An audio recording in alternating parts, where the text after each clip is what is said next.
Damn, it's a big piece of salmon again.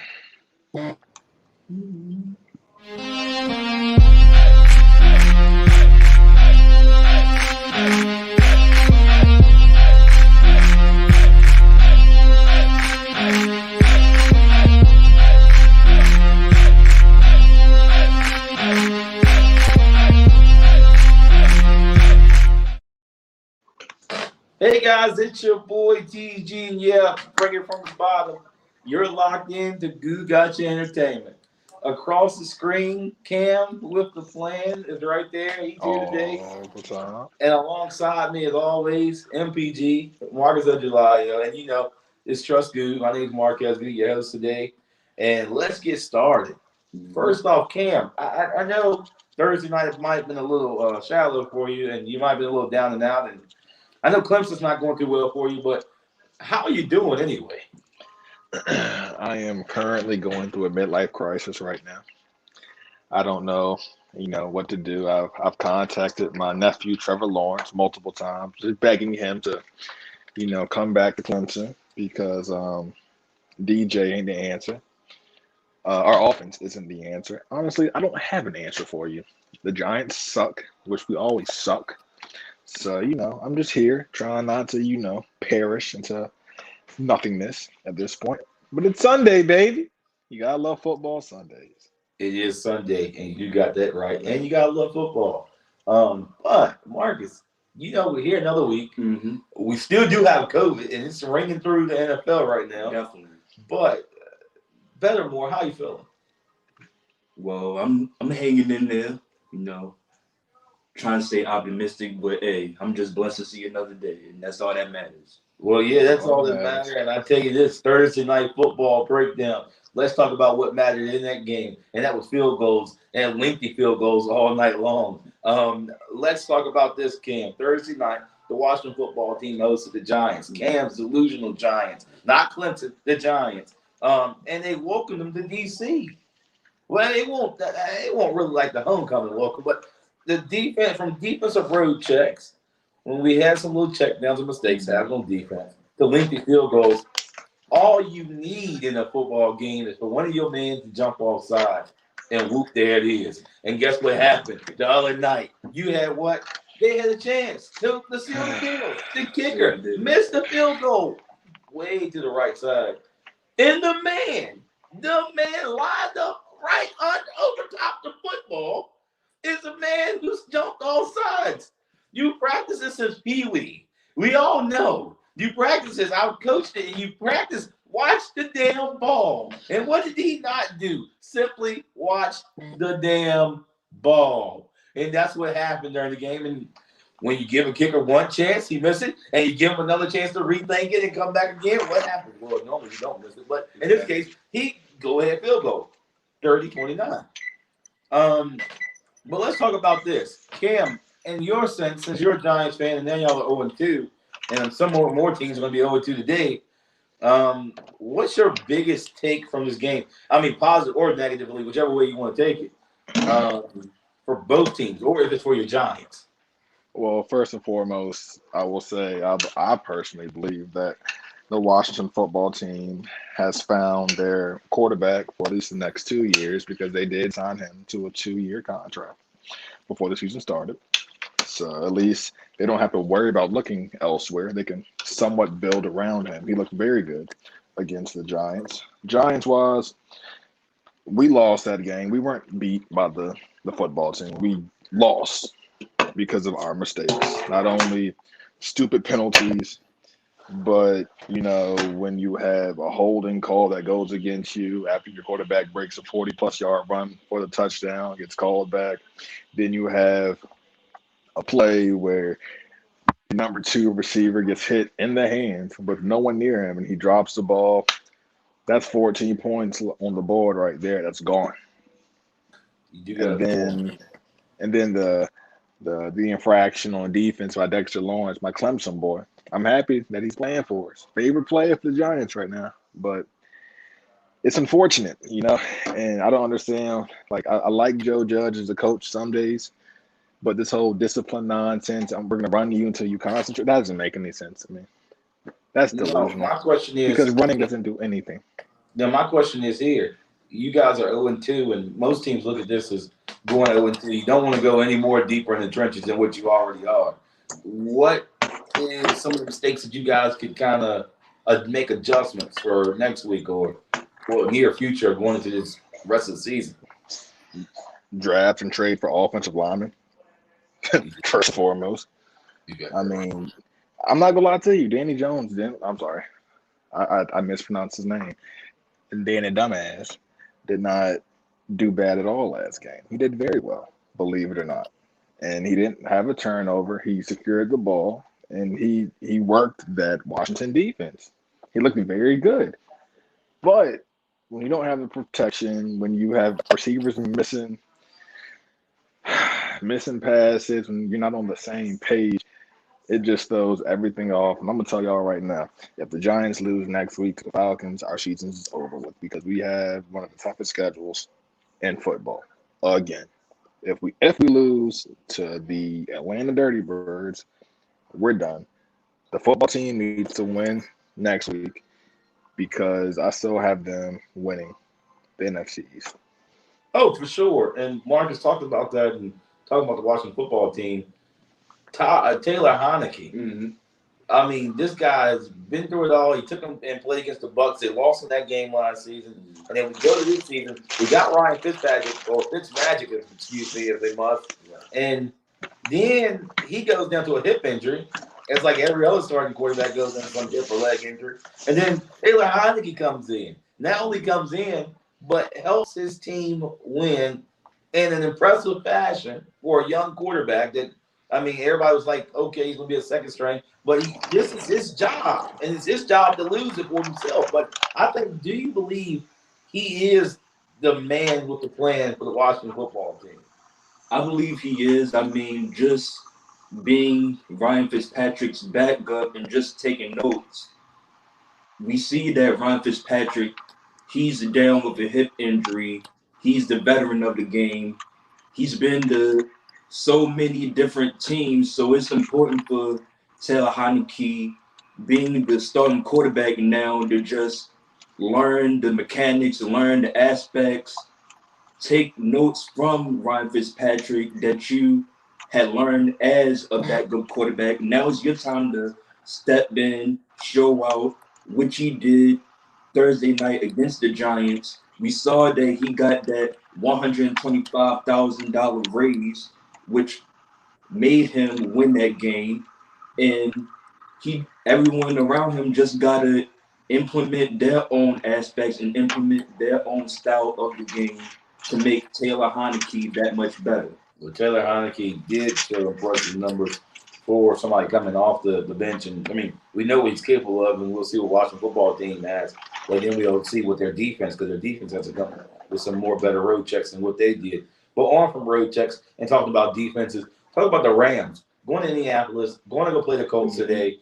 You got Matthew Stafford now at the head of the table for the Rams. And then not only on that side of the ballpark, you got Carson Wentz, another veteran quarterback that we kind of shadow over, we run over because we know what he did in Philly with the Eagles. But let's talk about this. We see what the Rams did last week. We saw the impressive start that Matt Stafford and Sean McVay had with that offense. We know what their defense is capable of. The Colts still a little tattered without having T.Y. Hilton. They still got some other guys in the fire. They can throw some gasoline too. But Carson Wentz will be the main ingredient if he does kick up and make spicy, or do he keep it bland and plain? But one thing I want to know is, and I'm going to start with Cam on this one, who has a better game, Matthew Stafford or Carson Wentz?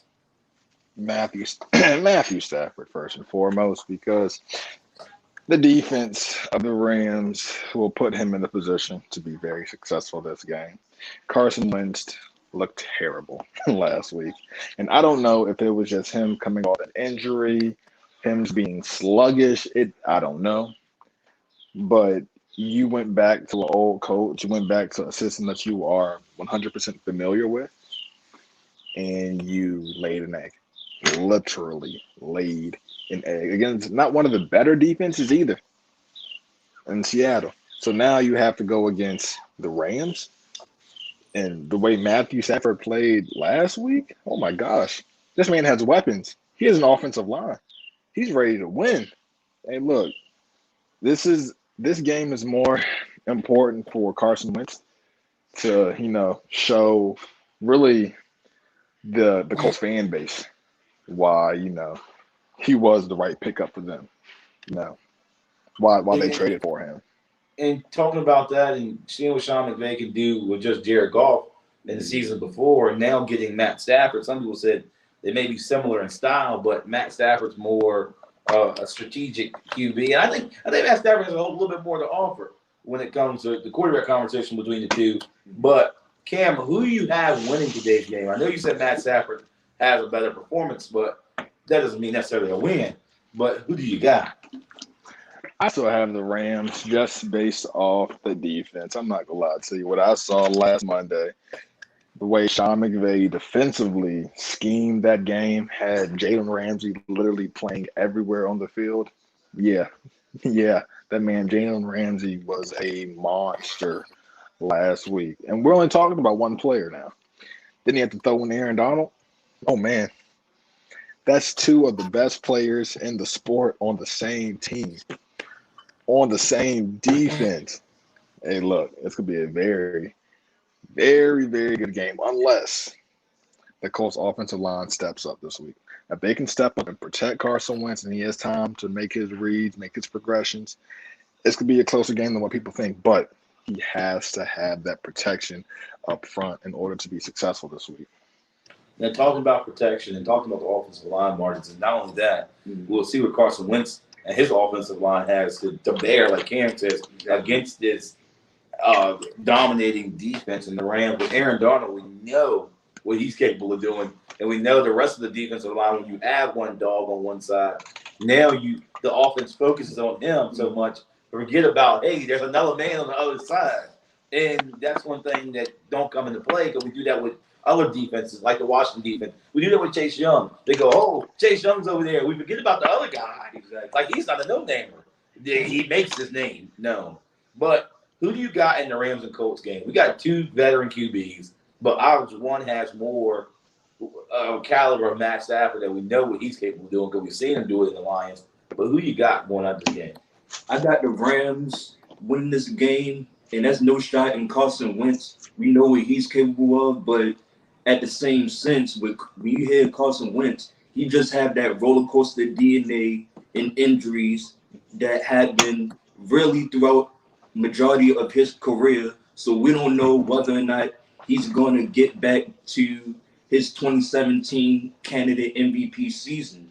So, but alongside with the Rams, they just have that strong, dominant defense. And like Cam mentioned, and Jalen Ramsey being so versatile, going around the field, Sean McVay making Jalen Ramsey do multiple different things. And that's really what you want as a player and as just that dominance as a whole in the Rams defense. And alongside you have Aaron Donald, who can just wreak havoc and just help your team win the game. So I have the Rams. You talk about the Rams, talking about defense, you and Marcus and Cam both got that right on the head. And we talk about defenses, but now we're going to Miami, where the Buffalo Bills will also trot to Miami against the Dolphins. Both of these teams, we've seen their defensive in the past, and they have a defensive mindset of a team. Now becoming this offensive spirit back, which you have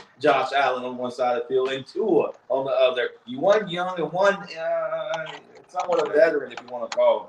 But let me see today. We're talking about creating havoc. These defenses have came out to play, but the Bills last week, the Bills were a no-show on defense. I don't know what happened with them. Dolphins, meanwhile, they kept things going defensively, and they're at home today.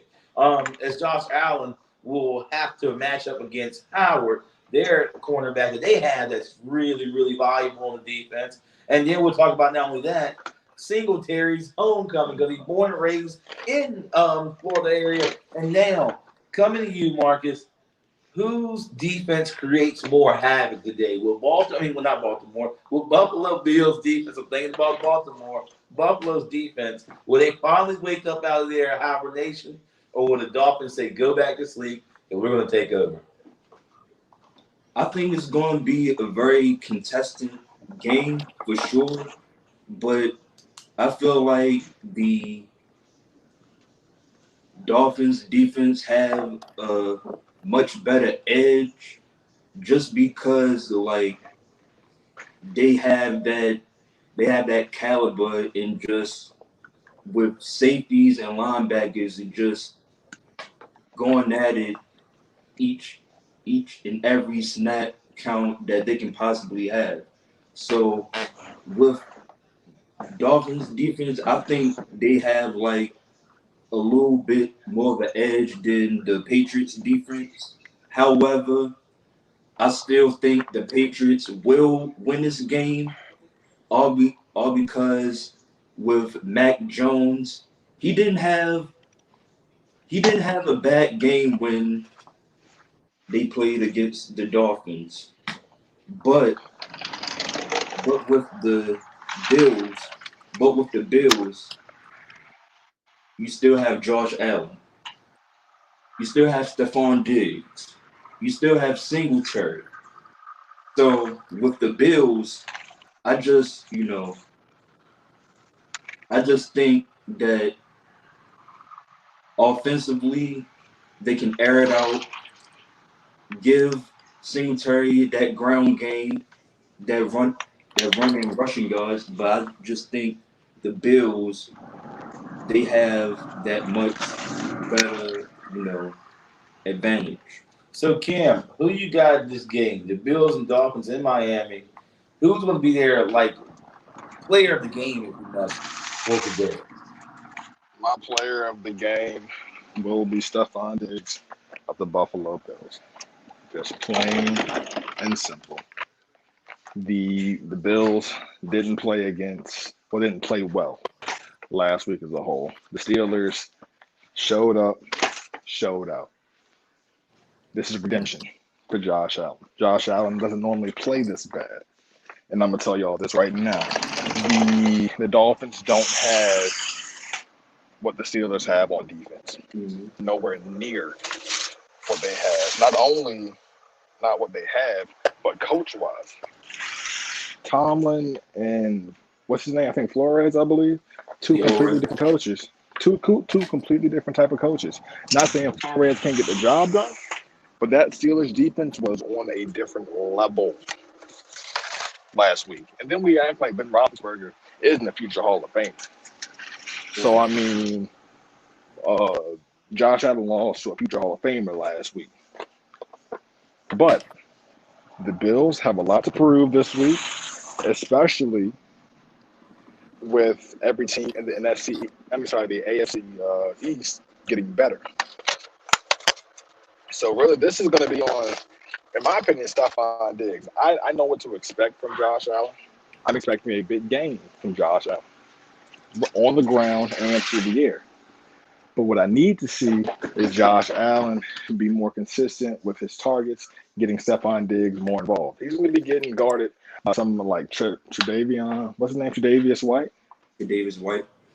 Like the entire game. Tre'Davious White's a Pro Bowler now. Stephon Diggs is a Pro Bowler. That's a matchup we want to see all day. But can Stephon Diggs create enough separation to get past Tre'Davious White? Not only get past him, but still make those catches in tight windows. You know what I'm saying? Can he be the X factor for them this week? Which I think he personally will. So in my opinion, Buffalo's going to win. But don't be surprised if Tua connects with Jalen Waddle at least twice or two tubs. Oh yeah, for no doubt in The my Alabama mind. connection. We will see what happens in this game. I want to see it will be defensive, but it may be like what you said, the air raid. It may be one of those things. I want to see both QBs connect with their wide receivers, have the connections that they have. We will see what goes on in that game.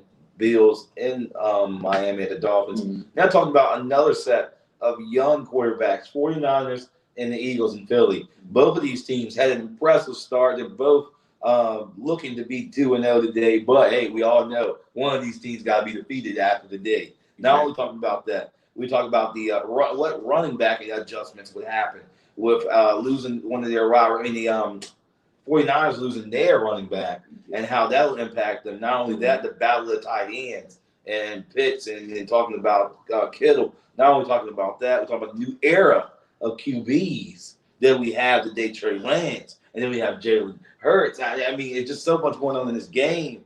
But first off, I want to know, Marcus, who you got winning the game between 49ers and the Eagles? In Philly. That's even better. I feel like the Eagles can win this game as long as Jalen Hurts can keep that consistency together, as we saw him connect last week with him and Devontae Smith and alongside with other receivers as well. So I just feel like if Jalen Hurts can keep the consistency going and attack early, the Eagles may have a much more advantage in beating the 49ers. And Cam, looking at both of these teams, battling the new era of quarterbacks, and probably quarterbacks we'll be talking about for a long time and come up in their career. And not even that, the battle of tight ends. We'll see what happens there. Who you got winning, 49ers or the Eagles today? Well, I know we want to talk about the new era of quarterbacks, but y'all are forgetting that porn star Jimmy is still the quarterback of San Francisco. Well, yeah, but they shared conversation last week, so I'm trying to figure this out too, and that's what I'm glad you brought that to the attention of who will take the primary snaps this week. Because last week we all saw they shared snaps fairly well last week, and but think about it. Last week they were playing a team they could share snaps on against. They played against the Detroit Lions, bro. Yep. So they could share snaps against them, but this Eagles team, they aren't slouches now. I mean, they're division rivals for sure. And I mean, don't get me wrong, I would love for the 49ers to win. I actually want the 49ers to win. But I just feel like, honestly, from what I saw, even though they didn't play a great team in regards to the Falcons, that Jalen Hurts to Devontae Smith combination, that was something serious. A lot of people had a lot of doubts about Smith because of his size. He was a Heisman winner for a reason now. But if that connection keeps continuing to happen the way it was happening, the Eagles will be something special this year. Not saying they're going to be like a playoff contending team or a Super Bowl contending team. But, I mean, they may sneak into a wild card if they can stay consistent. But I'm going with my boy, porn star Jimmy. And looking at that, Cam, talking about the 49ers and the Eagles are at home today. Not only that, like you said, Cam, sharing the position. Mm-hmm. How much of that will happen today? Who will be your primary QB today? That's some huge questions you got to ask. Because, like you said, this Eagles defense is something, of course, to be reckoned with. It's not somebody who, like we used to put them on the back burner and say, okay, it's the Eagles. But now we're looking at this going, wow, all right, we may not be able to share snaps today. They have to figure out who they would like. I think today the 49ers do take the win. I just think overall both teams played that weak team last week. But I think this week it's going to be a smash mouth football. No doubt in my mind. Oh, for sure. And it will be a lot of change of possession. I mean, not in possession, change of score flips. I do understand that. But I think the 49ers come out this game and they win this game. Talking about another team that had a QB replacement, and we don't know what to expect going into this. We talk about the Saints and the Panthers. Both of them have two new QBs. Well, not new to the world, but they're new to the team, old to us, and that's the bottom line to it. But can Jameis Winston keep the Saints marching in? Can he maintain throwing 5 touchdowns a game? Can he maintain staying positive? Because we see what he did in Tampa. He was successful, Cam. I'm not disrespecting Jameis Winston. I am not. But it's the fact that can he be consistent? That's the question. Exactly. And he dismantled Green Bay last week. And I don't know what the hell's going on with Aaron Rodgers. We'll figure that out on Monday and tomorrow. He was relaxed too much. You got that right. Too much. But it's not even a conversation about Green Bay. It's a conversation how the Saints is molding, keeping their structure. with transitioning into QBs. Because most time when you see teams like this transition from a veteran Hall of Famer QB to Jameis Winston still kind of continuing through his trial and error, it normally doesn't go good. And the first 3 weeks, we're kind of going, uh-oh. But now we're first week going, whoa, 14 of 20. I'm going to recap the stats from the Green Bay's game. 148, 5 touchdowns. He rushed 6 times for 37 yards. He was everywhere. He did everything. He was the guy. But the thing is now in this game, COVID-19 continues to strike across the world, and not even the world, but strike the NFL and certain teams. Green Bay's going through it. They lost 2 assistant coaches today tomorrow's game. But let's talk about tonight. Another professional locker room struck by COVID in New Orleans. 8 assistant coaches, including their defensive line coordinator, won't be at the game tonight. Now, that's just saying from people who's tested positive and has been found and they're put away. Not put away like that, but quarantined. But what about the people that's not been tested yet positive, or they don't even know? And how much would this spread happen? Have they contained it is another question that's on the boards. And that's one thing. But, Cam, I'm throwing it to you. The Saints without 8 assistant coaches, and coaches do make it because you got to have play callers and all this other stuff, which I think they already had that situated. But who wins today's game? And do you think it's an upset?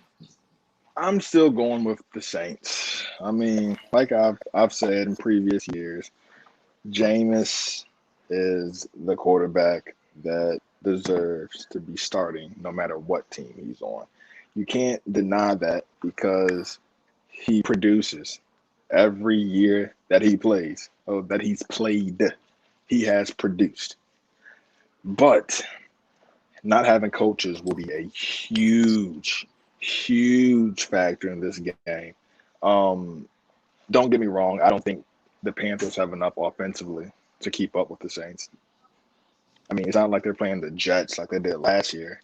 But I think Sam Darnold is now comfortable in the system where the game will be a lot better. And it looks like the game has slowed down a lot for him now that he actually has protection in the pocket.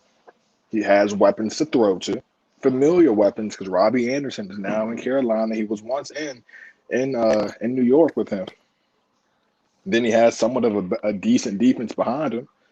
But I still feel like if Jameis can score 5 touchdowns and only throw for like 200 yards on the Packers, who arguably are one of the better defenses on paper, just think about what he's about to do to the Panthers. Yes, indeed. And we'll see what that happens, and we'll see what that unfolds. And I actually want to see this game. Like, honestly, I'm rooting for Jameis. I know he dismantled and destroyed my team, but I actually, with him having the career that he's had from Florida State and then coming into the league and having, like you said, Cam, that questionable, will you not be the guy? And that arguably, when he was in certain teams, like you said, the Bucs and stuff like that, I mean, what can you do when you don't have certain pieces of the puzzle because they're thinking about other things? But then you come in with the Saints, which you can get comfortable with, which Sean Payton can put you into scenarios that you be successful. And that's what I think he did great at as a coach. But that's what happens when you have great coaches.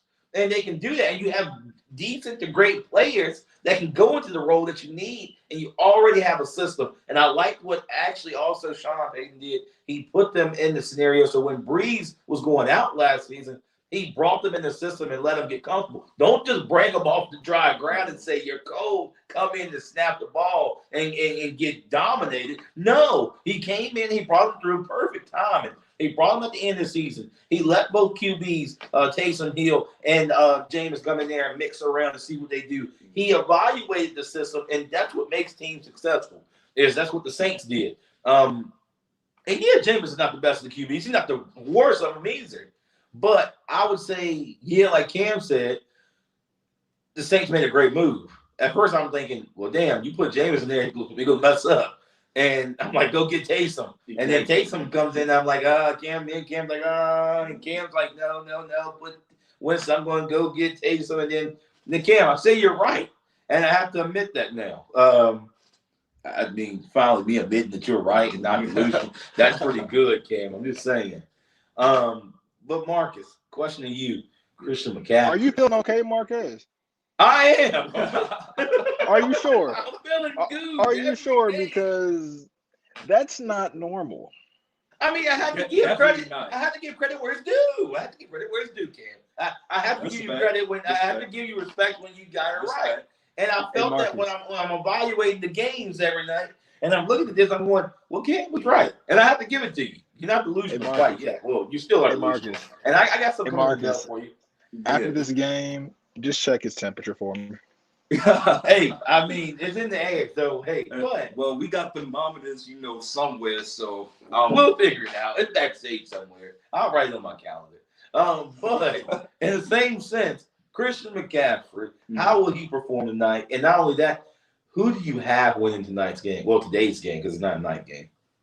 Well, I do think Christian McCaffrey, he will, has his big plays going alongside, whether it's him being in passing game or just running game on the ground. But it's like what both of you said with Jameis Winston, I do have the Saints winning. You have a coach in Sean Payton where he's been put in certain scenarios where he can help the Saints win a game. And I think in today's game against the Panthers, it will be the same situation, especially with 8 coaches being out. I feel like with Sean Payton and Jameis Winston and company will sort of game plan a strategy and just trying to win a game. And also everyone has to, be next man up. Everyone has to contribute. If they can contribute, then the much easier and much more advantage that it takes to win the game. We will see that. And talking about winning games, and talking about the grittiness, the Titans going to Seattle, the 12th man. We talked about last season. We barely even saw fans in the stadium. And we know how much fans and we know how much they have an impact on the game, because when you go in New Orleans, when they play in New Orleans, you go to the Seattle Seahawks and you play in Seattle. You got teams in stadiums like that you just know the crowd gets in your head. And that's what's going to happen today. But let's talk about this. The Titans last week, we didn't see too much get off of the ball with them. Derrick Henry didn't get fired up. Ryan Tannehill is the certified stunner. And the certified, what you want to call it? He's nothing but a glorified second-string QB that got a first-man job. But Russell Wilson and the Seattle Seahawks took a Bill Belichick approach to this season. They are quiet. We haven't heard from them. And then they come out week 1 and they do what the hell they want to do on the field. And then we go, oh, that's about a month. But the thing is, you got to worry about how, Cam, this is a question, though. How did the Titans defense contain Russell Wilson and Tyler Lockett? And will they contain him today, or will Tyler Lockett lock it up? I'm sorry.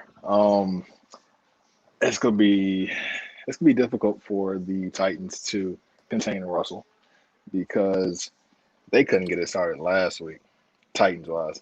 They couldn't do anything offensively. They couldn't do anything defensively. They lost to the Arizona Cardinals. The Arizona Cardinals. Not taking anything away from the Cardinals because they have improved a lot. Last year's draft put them in a position to be very successful this year. They have those players coming back with a full season of experience. Hey, they're ready to play some ball. And they added veterans to that roster too to help them, propel them to that next level, to be at least competitive, at least for a wild card spot in the NFC. But the Titans, you go out and sign Julio, who's arguably one of the best receivers to ever play the game. Currently, a top 5 receiver. I don't care what anyone says. He's more closer to 5 than he is to 1, but he's still a top 5 receiver when healthy. And y'all couldn't get anything done. I mean, Tannehill is a game manager. No one has ever had Tannehill in the conversation of top 5 quarterback ever in the history of Tannehill's career. All he has done throughout his career is manage games, get the ball to who he needs to get the ball to.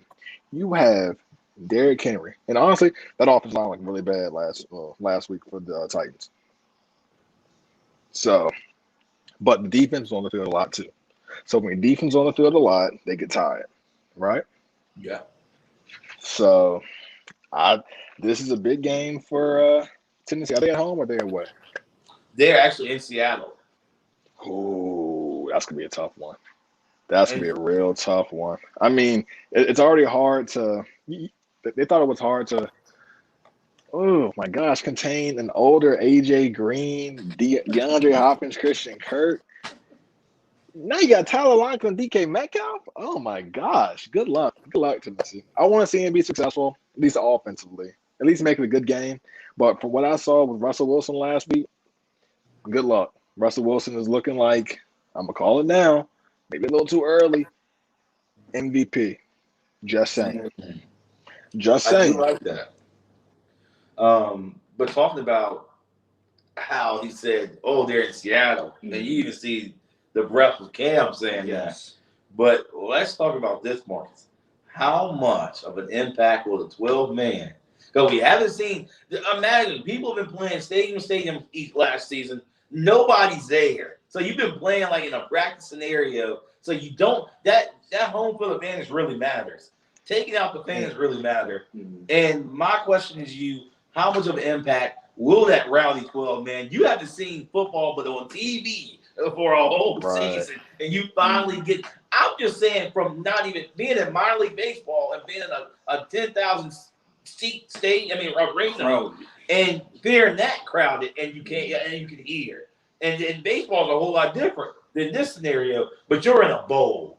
You're wrapped around fans that are rowdy, and we all know quarterbacks like Rodgers, quarterbacks like Matt Ryan, Tom Brady have trouble in this stadium. Now you got a glorified second string and Ryan Tannehill that can't even hear himself think. So this is a scenario. What happens when your headset can't work? What happens when you can't turn the volume up anymore? What happens when you can't hear your coach? What happens when you got to go throw up sign language on the field or put some signs up? How can you read? Do miscommunication happen? Damn right it happens. And it will happen today. And that's why I think Seattle will be successful.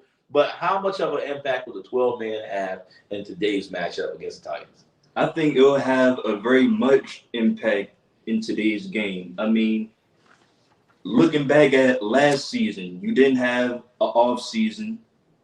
You didn't have fans there.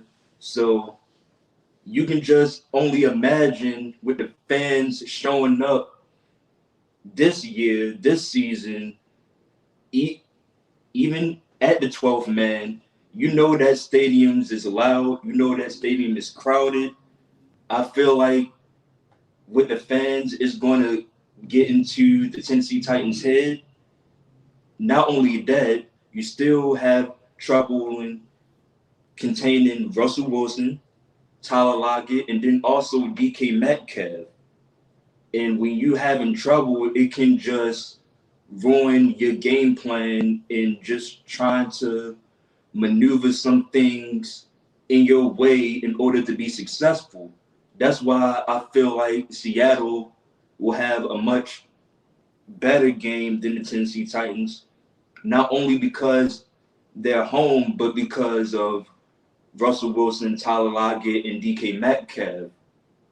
All three of those guys, they have the chance to, make big plays and just rally behind their team and their organization. Yeah, we'll rally behind it. We'll see what happens in the 12, man. But talking about that, and Cam, how I feel about this good team. And I got my mug. It never goes away, Cam. I know you can't see it today. I know you can't see it, but I'm going to read it to you. It says, Dallas suck. And that's what they do. And every single week, the Dallas Cowboys pluck my last nerve. Because every week they do what? They go on Facebook, Instagram, Twitter, and they don't have a life. And they go talk about the Dallas Cowboys. And guess what? They playing the Chargers with the Bolts. And guess what they doing? They playing Justin Herbert. And guess what's going to happen today? He's going to show off. And you want to know why he's going to show off, Cam, before I turn it over to you and Marcus? It's because what? The Dallas defense is beat up, they're banged up, they're shattered. They got Lawrence out. They got Gregory out. They got Kazim out. They got Wilson out. They don't even let me. Gallup's out. And no. Let me also give you this. They just got some offensive lineman returning from COVID-19, so he hasn't been practicing with the team. Let me tell you a little bit more. Ezekiel Elliott is hot garbage right now. He's not getting out the backfield. Guess what else is happening? They're the damn Dallas Cowboys, and they suck. And that's the bottom line to it. But then we know what Dallas is capable of doing, and we know the damn Dallas Cowboys suck. And I'm going to tell you this. The Chargers win, and the Chargers win by a touchdown. And they take that game today, and they show us how a young quarterback can play. And guess what? Cowboys. I'm not going to say it's not going to be competitive, Cam. It's going to be a competitive game. But I think Dak Prescott struggles today. And I think when they tried to feed Ezekiel Elliott, he fumbles. Oh, my gosh. He fumbles. I'm just saying how it is because the Dallas Cowboys suck. But tell you how it is. The Dallas Cowboys suck. You're funny. Okay. Let me give you this. Dak Prescott, Justin Herbert today has a better game. Believe it or not, Dak Prescott. Believe it or not, Dak Prescott. Because I'm going to tell you right now, because Dallas' defense is so god-awful, he's going to have to do everything in his power to make sure that he puts his team in the position to be successful this week. And the only way for him to do that is to tell them to get on his back real quick and just let me carry y'all to a victory. He's going to throw. It's going to sound crazy. He may throw 4 to 5 touchdowns this week. It's going to sound crazy, but we didn't think he would throw 4 touchdowns against the Buccaneers defense, now did we? This is going to be a very, very good game for Dak, but that defense. He will have to score 4 or 5 touchdowns because their defense is so tattered right now. That's just the only thing I'm having that it's going to be their downfall today is their defense. And playing against her, you know how firing offense, how fast, aggressive they can be. Mm-hmm. And they don't have – do their defense still got Bosa? Of course. No. Of course. They do have him, right? Okay, I want to make sure. I want to make sure that's right. And that's one thing they're going to forget about. It's all over. And we're going to see the Dallas Cowboys struggle. He struggle. It might be some fire that happens up in the middle after halftime. They make some adjustments. But don't let us forget who they got as their coach. McCarthy ain't a bad coach. He's not bad. But in the meantime, with him being in Green Bay, he only took us to 1 championship. But he got y'all 1, correct? 1. That's one more than the Cowboys. Actually in the good, not the disgruntled one. Well, yeah, that's true. A younger, that's happy. what I'm looking at. So he's not a bad bad coach, but at the same time, he had Rodgers when Rodgers started. He had Rodgers when he necessarily probably would say in the prime. And now Rodgers is just disgruntled. That's why they got rid of Mike McCarthy. Now you got Jason Garrett looking at y'all's coaches there. But that's not beside the point. Talking about the Cowboys, going to the Chargers. Is Ezekiel Elliott a certified scrub or not? I will say this though. Justin Herbert will have a very big game. If the Chargers win today, I'm calling it now. The Chargers will make the playoffs, but as a wild card team. Oh yeah. If they do win today, oh yeah, most definitely. But Marcus, how you think? Who you got again? Cowboys or Chargers? I got the Chargers winning this game. I mean, looking at the Cowboys, yes, you have Dak Prescott and everyone else offensively, but when you don't have a decent defense and guys being out, you're already struggling with a trash secondary. Now you have your majority of your defensive front out. It's going to be trouble for the Dallas Cowboys to keep up with Justin Herbert.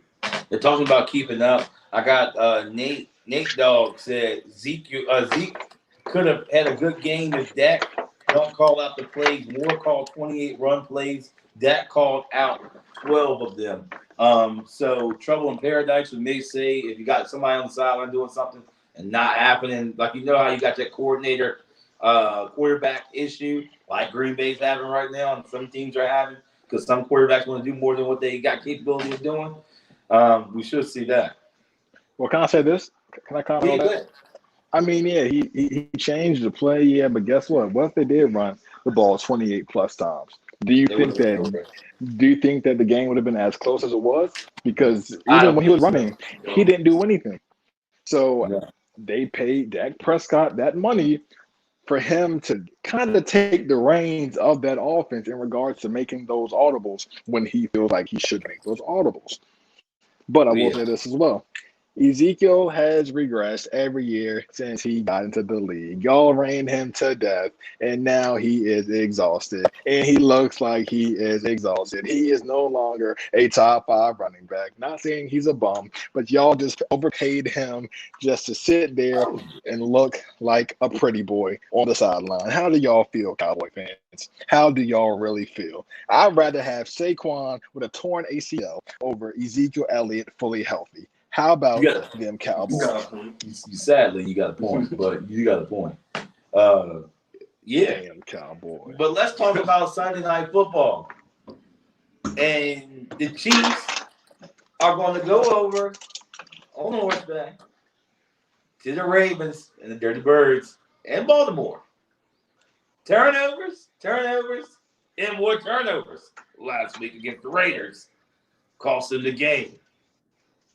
If Lamar would tuck the damn ball when he's running, you're not Cam Newton. You are 175 pounds soaking wet. Then you are running with the ball like a loaf of bread. And that's what you get. When you're a quarterback and you're running with the ball in one arm, going through traffic, what you think supposed to happen? One of them safeties, a cornerback, or forget that. One of the damn linebackers that weighs 3 times your size is going to come through there and punch the ball out. Do he understand? I mean, you've been playing the QB position all these years. They don't understand you got success. Not knocking you. But again, as a mobile quarterback, not only that, as a running QB, why the hell you ain't got 2 hands on that football running through traffic? There's techniques made in the world for linebackers to go through there and punch the ball out. And that's what they did. One of the reasons the Ravens lost last week was because who? Lamar tried to be the guy, but he turned out to be the bad guy because he lost the game for them. The bad guy. And one thing was, I'm going to tell you this, Patrick Mahomes and the boys, they did struggle last week against the Rams. Don't get me wrong. They ended up coming out and doing what they did, but they did struggle, yes, indeed. But they did what? They chalked up what they messed up. But let's talk about this. And I'm going to give it to Marcus real quick. Is what adjustments need to happen for the Ravens this week in order to be successful against the Chiefs? They're going to have to fight offensively. Like the whole run game has to stop. You got to bomb over Baghdad. But you know who's going to bomb over Baghdad? Patrick Mahomes. He's going to get his. And against that tattered team of the Ravens right now, you don't see a bird get in a fight and then lose all their fellas. That's what it ain't pretty. And that's what the Ravens look like. That bird with little fellas off. Sitting in the bushes trying to recover. And that's what y'all trying to recover, but y'all about to meet the Chiefs. So you don't see the Chiefs go fight for a bird? Oh, it ain't pretty. I know. So what you got, Marcus? I got the Chiefs win this game, but hopefully the Ravens can prove me wrong. But I got the Chiefs win this game. Ways for the Ravens, in order for them to win this game, everyone has to show up, no matter what. Yes, we have injuries on our side, a lot of injuries on our side, but running game wise, stick with the hot hand. I understand Greg Roman He wants to share the wealth with running backs, try to get 3 different running backs involved. But when you have the hot hand, stick with the hot hand. O-line has to block as much better than they did with the Las Vegas Raiders. They have to block that much better in this game. Wide receivers, Hollywood Brown, he had a decent game last week, but he needs to have a better game this week against the Chiefs. Sammy Watkins as well had a decent game, had a couple drops, but he needs to have a much better game this week against the Chiefs. Mark Andrews, tight end, he was quiet last week. He only had 3 catches for like 30 yards, something like that. He needs to have a big game this week. Everyone has to have a big game this week, alongside with defense. Marlon Humphrey, healthy corner, lockdown corner. He just needs to stay healthy. He needs to play his own game. Alongside with the defensive front, Calais Campbell, Justin Houston, Adafe Away. Everyone needs to focus on their assignments. If everyone can do that as a Ravens team, I feel like they have a much better chance in beating the Chiefs. But the Chiefs will win this game. But like I said, hopefully the Ravens can prove me wrong. But I just have the Chiefs win this game. I got Chiefs win the game, just offensive firepower. Obviously, though, Patrick Mahomes and the boys, they'll go get their money at the bank. But Cam, looking at this game, Chiefs and the Ravens are in Baltimore. Who has a better game, Patrick Mahomes or Lamar Jackson? And who you got winning? Patrick Mahomes all the way. They started off extremely slow. It was a frustrating, right, to start the season. You know, you've been to the Super Bowl, 2, 3 straight times now. You come out and just basically almost lay an egg.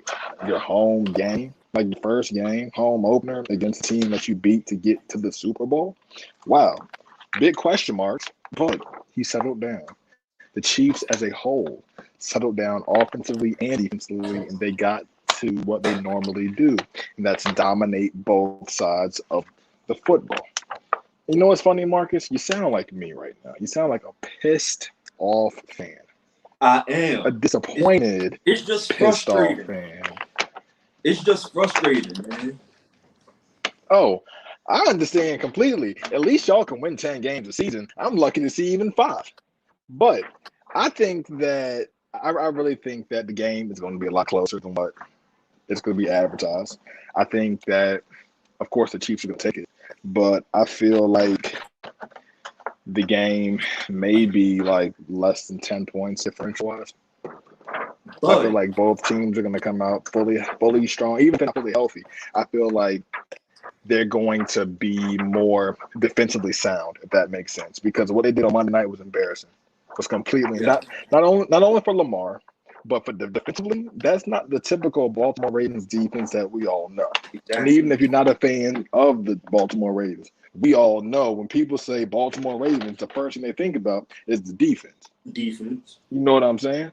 So having y'all lose the way that y'all did on Monday was extremely out of character for the team as a whole. And I know for a fact Harbaugh chewed them boys out. But he got him back focused. He got him back ready because at this point, every game matters. Just because in your division specifically, every team's gotten better. Cincinnati stuck out a win last week against the Vikings last week. The Browns took a hard loss, but the Steelers won. There's 3 teams that are going to be in your division competing for not only the AFC North title, but also playoff spots. Don't be surprised if 3 teams come out of the AFC North this year. Don't be surprised if it happens. But I wouldn't be surprised on the Ravens side. I wouldn't be surprised if Justin Tucker kicks a game-winning field goal. Oh, yeah. I can see it happening. Now, on top of that, we talked about that game and how that matchup. It's going to be really heated. It's going to be a nice one. I really want to see what happens. But, Cam, you know what time it is. It's Cam's Corner. Take it away. Man, let me tell y'all how mentally exhausted. I currently am. We all know I'm a Giants fan. We all know I'm a Clemson fan. Clemson played Georgia Tech yesterday. Last year when we played Georgia Tech, Trevor Lawrence had 5 touchdowns of 400 yards at half. It was 45-7 at half. Halftime, y'all. I'm watching the game yesterday. The score is 7-3. What the hell is that? 7-3?